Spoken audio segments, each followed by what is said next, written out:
Envision NBA superstars earning millions, living the dream, yet still facing robbery, betrayal, and manipulation by their partners in ways that are hard to fathom. I am referring to life insurance payouts being squandered, former partners orchestrating the deaths of players, and fraudulent Harvard consultants embezzling millions from their accounts. If you are unaware of the depths of this situation, just wait until you learn how Michael Jordan's wife nearly walked away with all of his assets. Indeed, all of it. However, before we delve into his story, let us begin with Loren Wright. Loren was not an ordinary NBA player. He played for 13 seasons, established a significant career, and earned over $55 million in NBA salaries. He was associated with teams in Memphis, Atlanta, Cleveland, and Sacramento. He was truly everywhere. A quintessential tough big man from an era where genuine effort was required to gain respect and maintain employment for over a decade. By NBA standards, that is a mark of success. Then, in the summer of 2010, he inexplicably disappeared without any forewarning. 10 days later, his body was discovered in a wooded area near Memphis. He had suffered multiple gunshot wounds, executed in a calculated manner. Once this news emerged, the narrative swiftly transitioned from basketball to something far more sinister. The call that ultimately led to the resolution of the case was not an anonymous tip-off. It was a 911 call made by Loren himself while he was being pursued. The sound of gunfire could be heard in the background, and the terror in his voice left a lasting impact on people for years, as the case quickly went cold. Initially, no one knew who was responsible. Gradually, however, attention turned to an individual that many were reluctant to suspect, his ex-wife, Shara Wright. This is where the situation becomes grim. While Shara did not pull the trigger herself, prosecutors later discovered that she had orchestrated the entire event from beginning to end, hiring the shooter, Billy Ray Turner, and assisting in setting Loren up. In 2017, she was arrested, and in 2019, she pleaded guilty to charges of facilitation of first-degree murder and conspiracy. He denied it over and over again for almost a decade, but today, Shara Wright reveals she knew all about the murder of her husband, Memphis basketball star Lorenzen Wright. Subsequently, individuals began to investigate the financial aspects. Loren held a life insurance policy worth $1 million, intended for his 6 children. However, rather than safeguarding that money for the children, Shara squandered a significant portion on luxury items such as cars, a house, furniture, and extravagant vacations. This type of expenditure prompted many to pause and question, what exactly is occurring here? One of those individuals was Lorenzo's father, who harbored distrust towards her. He approached probate court and essentially stated, "This money is vanishing, and the children will be left with nothing." The court found sufficient grounds to intervene, mandate the establishment of a trust, and require a legal accounting of the money's allocation.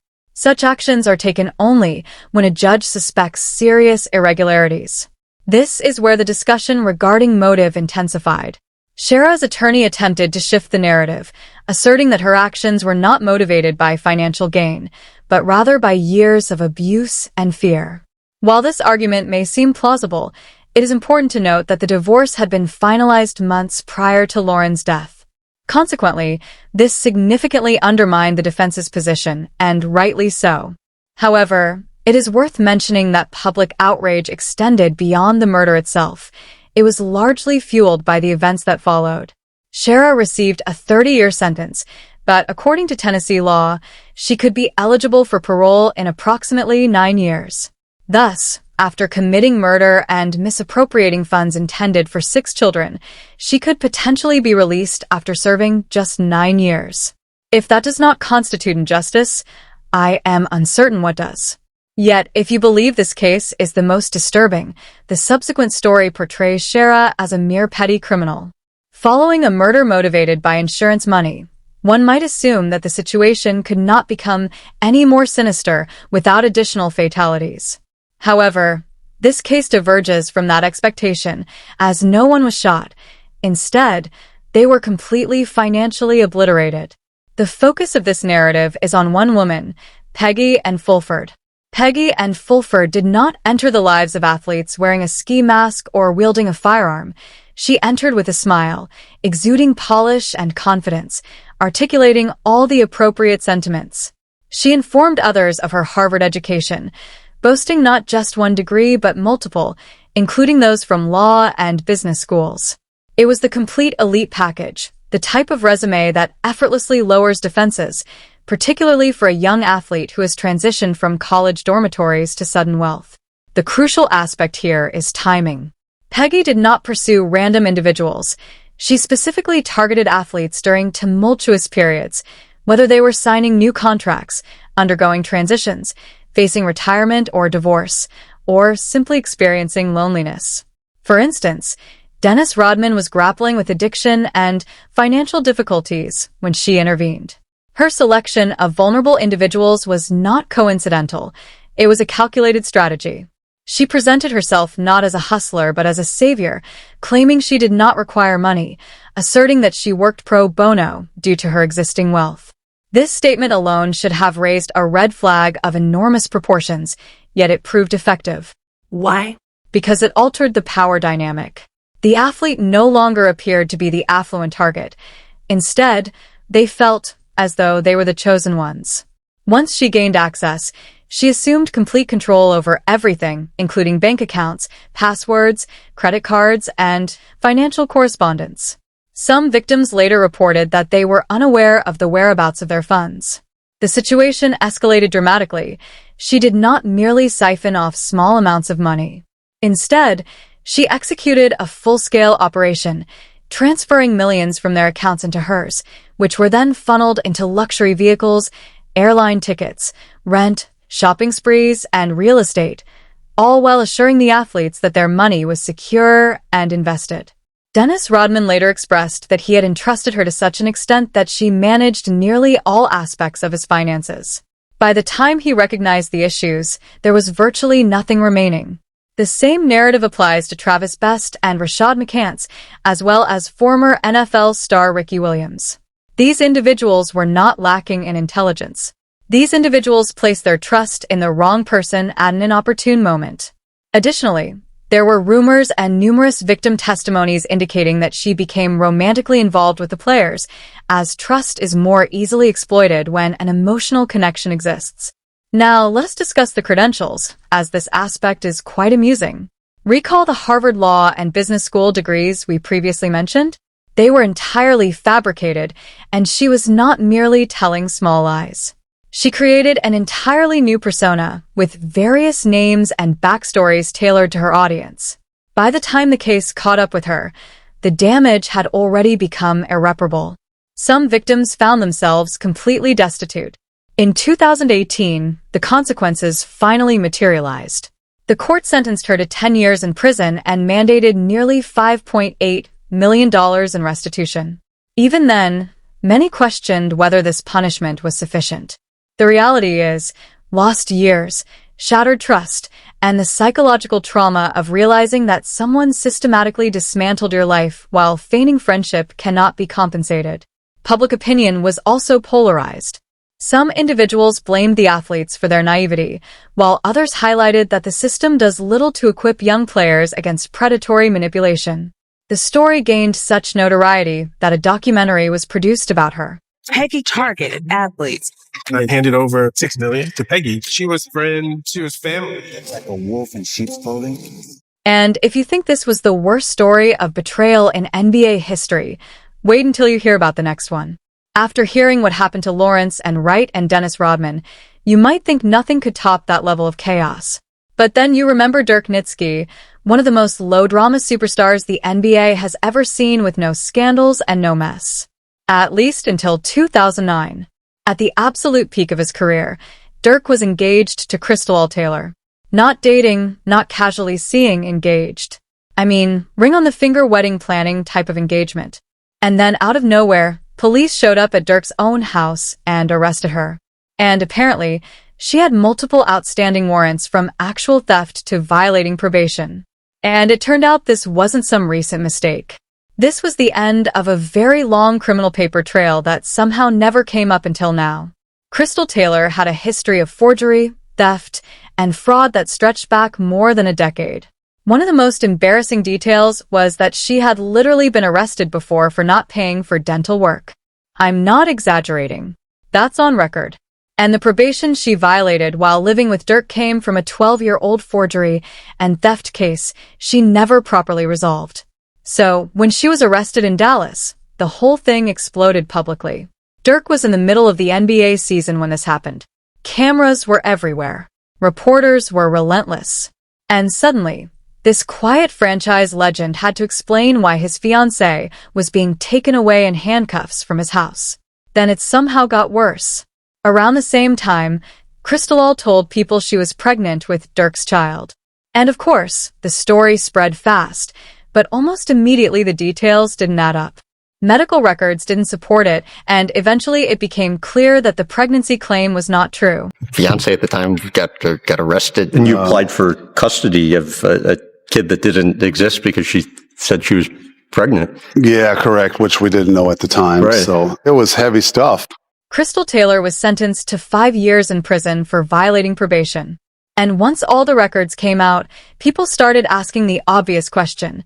How did someone with that kind of criminal past get anywhere near one of the most valuable and trusted players in the NBA? That question followed Dirk for years, even though he was clearly the victim. He called the situation painful and embarrassing. And fans couldn't believe that someone so careful with his career nearly tied himself legally and financially to someone like that. But moving forward, the engagement ended quietly, and Dirk moved on. His career recovered. But that moment showed how fast a personal relationship can spiral into a public disaster, even for someone as cautious as Dirk Nowitzki. But at least Dirk Nowitzki was able to cut ties and move on. What do you do when the mother of your 3 children is out to drain you of everything you have? Well, that's the story of Jimmy Butler. Jimmy and Caitlin Noakes share 3 children together, Riley, Brian, and Con. That part isn't disputed. What is disputed is what support actually means when one parent is an NBA superstar making tens of millions a year. According to court filings, Jimmy has been paying roughly $55,000 a month in child support. On top of that, there was a period where he also paid $10,000 a month for a nanny. And that's where things started to crack. Jimmy's legal team wasn't having it. They argued that Caitlin was padding expenses and turning childcare into a tool to support her lavish lifestyle. What do you mean you hired a nanny that costs $110,000 a month? That's more than most families' mortgages. Was it really about the kids, or just a way to keep Jimmy's wallet on permanent leash? Novak's argument is the classic, it's all about the well-being of the children line, which translates into give me everything now and don't question it. And yes, it sounds reasonable until you start doing math and realize that those numbers were weird. Social media and NBA fan forums erupted, and people were calling it the ultimate NBA salary versus child support showdown because Jimmy is paying for his kids. He's doing what he's supposed to. But at what point does child support stop being about the kids and start being about control and extortion? But here's the messy reality. The legal system locks in numbers. Once it's approved, there's no going back. So the inflated numbers turned into his permanent obligations. And for someone like Jimmy who isn't broke but also isn't printing money, that's a trap. But trust me, if you think arguing over a nanny bill is wild, the next NBA star didn't just deal with over-the-top child support. He got tangled in a multi-million-dollar settlement scam that almost vanished into thin air. Hassan Whiteside and his ex-girlfriend Alexis Gardner had a relationship that ended civilly, or at least it seemed that way. To make it clean, Hassan agreed to a $3 million settlement, which was supposedly for compensating Gardner for her time and support during their relationship. $3 million sounds like a clean break, right? Well, hold on.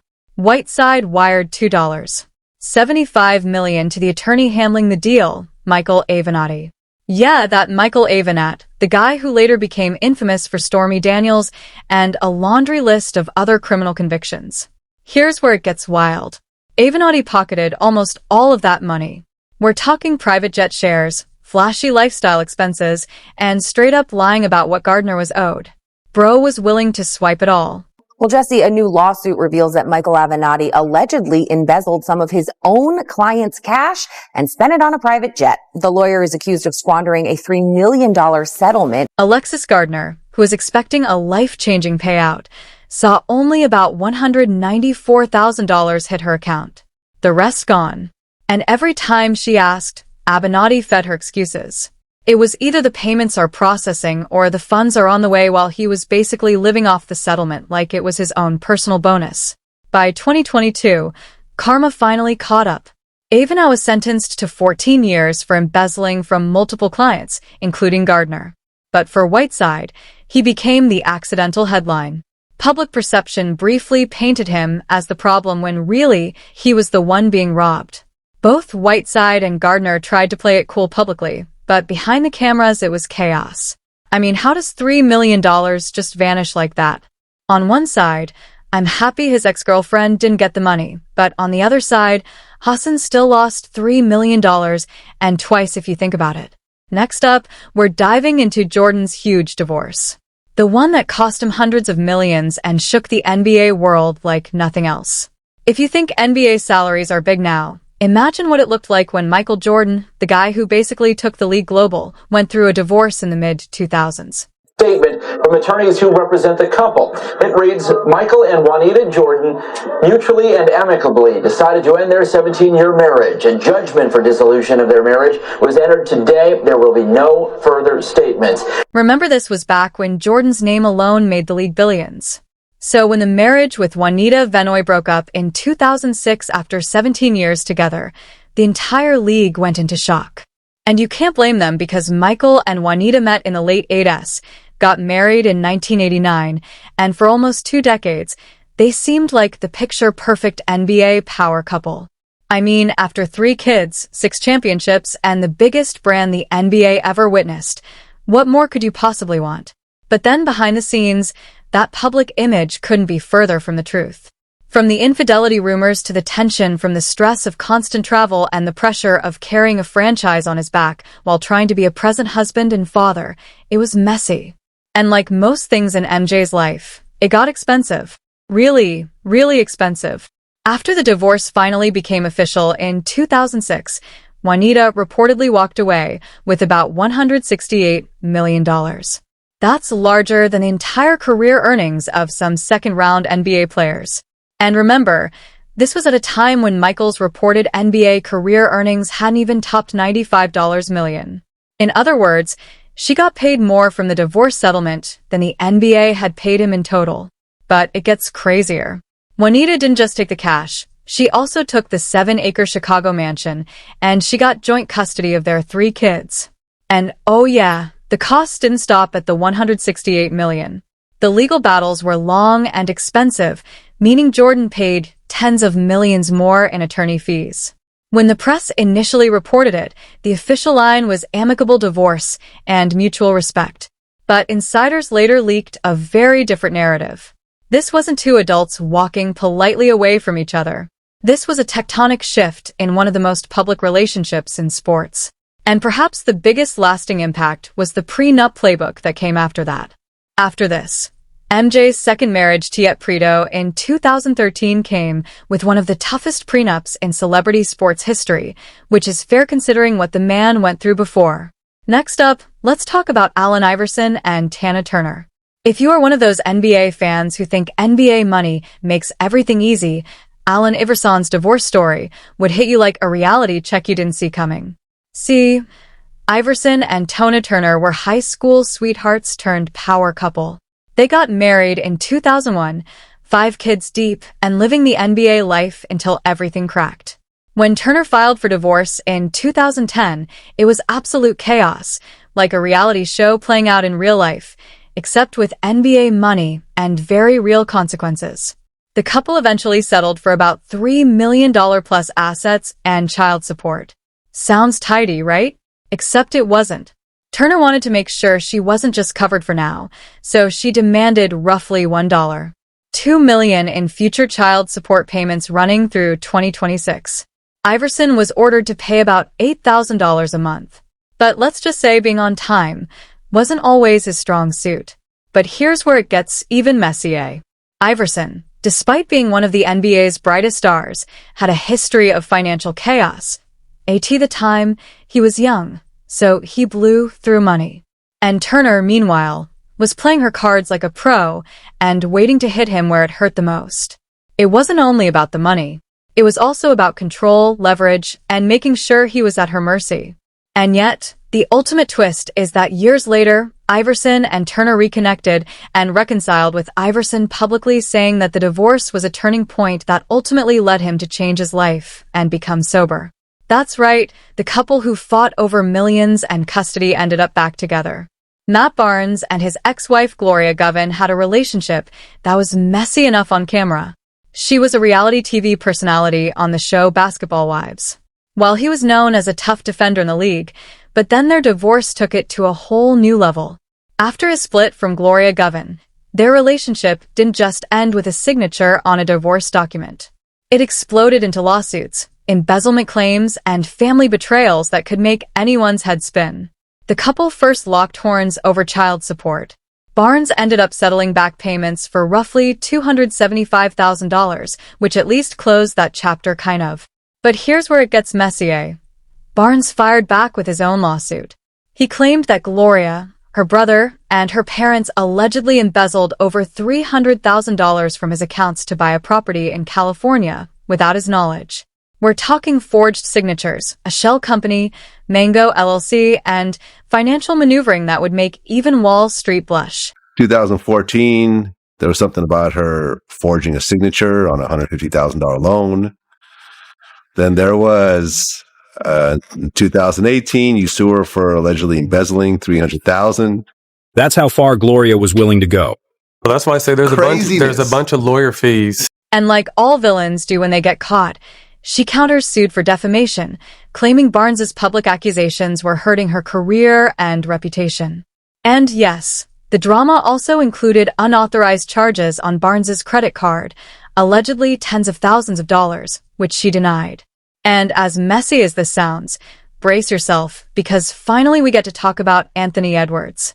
This one is one of the wildest cases I've seen.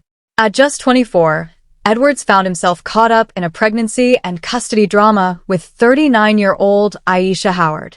Let that keep ringing in your head because it provides context for everything we are about to talk about. Aisha Howard discovered she was pregnant in early 2024. According to court filings, when she told Edwards, he told her to get an abortion and that he wasn't ready to be a father. But like a lot of these women who get involved with athletes, she decided to keep the pregnancy and give birth to the child so she could tie him down financially. Keep in mind, this same woman already did the same thing with hip-hop artist Lil Baby, tied him down financially with a child, and she still receives child care payments till date. So Anthony Edwards initially didn't want to have anything to do with her anymore, but he didn't want the child to suffer for his mother's behavior. So, fast forward to a couple of months after DNA tests confirmed Edwards's was the father of their daughter, Aubrey Summers. So, naturally, he wanted some custody. And as everyone had predicted, she went forward and asked for a $500,000 settlement fee, monthly child care payments, plus a public apology and other conditions before signing any custody agreement. Even Joe Budden talked about it on his podcast. Does anyone else have anything to say I on, say on this shit is disgusting, bro. It's disgusting. That commentary was wild. According to her legal team, these demands weren't just about custody. They were for reputational damage. How is your reputation damaged when initially you had nothing going on for yourself except that you were a baby mama to a popular rapper?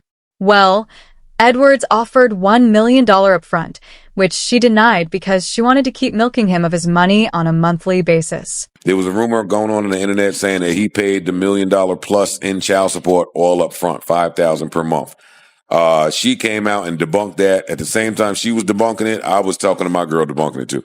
No way that the girl is agreeing to that, buddy. She's basically confirming what we all thought. That she's a gold digger. A lot of us thought. You know what I mean? She's confirming that you haven't, even though they don't want to say it, you having the baby for a reason. Period. Till now, The case hasn't been fully resolved, and the fallout continues to drag Edwards' name through headlines and online commentary, making this one of the most talked about and NBA off-court dramas of 2024-2025. The thing is, all of these stories leave you with the same weird feeling. And it's not even really about the money. It's more about trust. Because contrary to what many people think, the higher you get in the game, the more vulnerable you become. Lauren found out too late. Rodman learned the hard way. Dirk barely got out. And even MJ, at the absolute top of the basketball world, was basically one bad signature away from losing everything. So, here's what I'm really asking you. If you were in their position and you had all that fame, pressure, and money coming in faster than you could process, do you think you'd see it coming? Or would you make the same mistake?